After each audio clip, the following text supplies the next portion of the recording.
When was the last time you got a business lesson from a butterfly? Find out in this episode of Become Greater.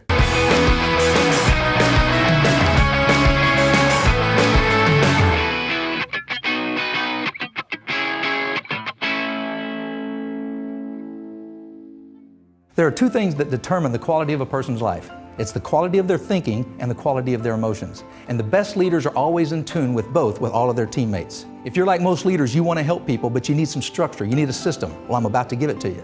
The first step is help people expect more. This is where we set goals. We say, I'm not going to live like this anymore. I'm going to live like this from now on. So it's raising your standards. Once you raise your standards, then you set goals.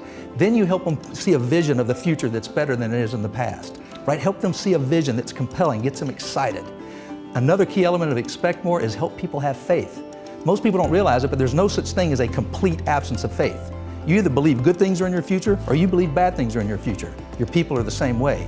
Help them have faith. Ask them, what do you have faith in? What are you most excited about and what do you believe in? Once you help them expect more, the next step is to help them become more. In other words, if someone sets a goal, what that does, it sends a message to your subconscious that you're not who you need to be.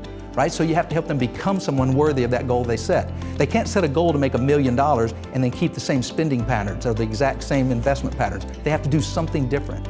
So help them become more. So the become more bucket is the biggest one. This is where hard skills come into play. So you have to teach them the skill set for their job and their profession. But the harder thing to teach people to become more is the qualities, the personal qualities that they need to have, like accountability and change and energy and so forth. But help someone become someone worthy of their dreams. The key element for becoming more is belief systems.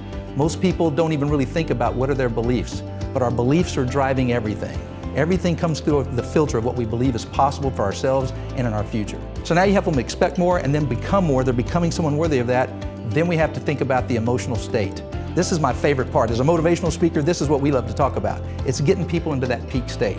Because let's be honest, your emotions absolutely determine the quality of your life. Because a person's emotions are the filter.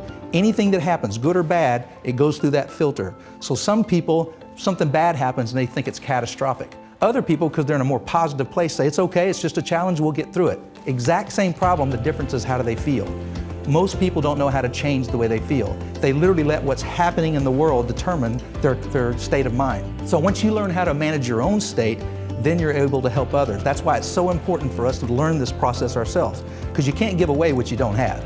If you don't have $10 in your pocket, you can't give away $10. If you don't have love in your heart, you can't give love away. If you can't get yourself into a peak state, how can you possibly help others? So that's why this is so important that we learn how to get ourselves into the peak state and then help others in the same process. So now we have expect more, become more, feel more. Then the next step is think more. In other words, we have to create a strategy. We have to have sound systems. You can have all the other three. In other words, you have a really good goal, you're learning new skills and you're really positive, but then you're headed east looking for a sunset. That's your strategy. It isn't gonna work. I don't care how positive you are, that's not gonna work. You have to have good strategies. This is where you model the best of the best. This is where you constantly look at what other people are doing to have exactly what you want and model that. It's also where you challenge your conditioned thoughts, your awareness. There's so many ways we've been conditioned from our childhood as well as things going on around us that we're letting it influence the way we're thinking.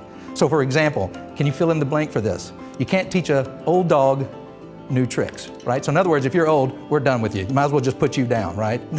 Of course not, but if you have that routine running in the back of your head, you can't teach an old dog new tricks, and you're like me, you're in your 50s, you would literally be starting to shut down. So you can't fall for that. Here's another one. Good things come to those who wait. Really? When was the last time you were sitting on your couch and a bag of money showed up? I mean, you got to go out and get it. You can't sit around and wait for that. But can you see if that little conditioned thought is running in the back of your mind, you'll tend to want to just sit on the couch and hope good things happen. So thinking more is not just about strategies, it's about challenging your conditioning. And then the final step is the most important one of all. It's help people do more. In other words, challenge their habits, break through their fears, right? Take bold and courageous action. In fact, if you don't do any of the other steps and just do more, and you just keep trying and keep trying and keep trying, you'll eventually be successful. Every one of us knows somebody in our life that's just, we can't explain it, but they're super successful, but they're not that smart. They don't have that great of a personality, but for some reason, they're always successful. You know why? They're not afraid of failure. They'll do it, they'll keep trying, they'll try something, that doesn't work, they'll go, well, that's okay, let's try this. And then they'll try something else, and they just keep going. So do more is the most important one, but it's the one that's the hardest to get people to do, right? They'll do the other steps, and then it comes time to take action. That's where you as the leader can help them and push them over the line, help them believe in themselves and take action towards whatever it is they want. So to recap, The steps are expect more, become more, feel more, think more, and do more. This 5-step process is the transformation process I call metamorphosis.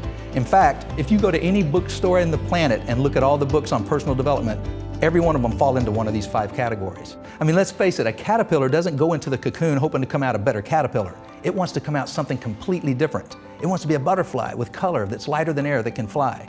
That's what the transformation process is all about. Not only will that help you become a better leader, you'll be a hero.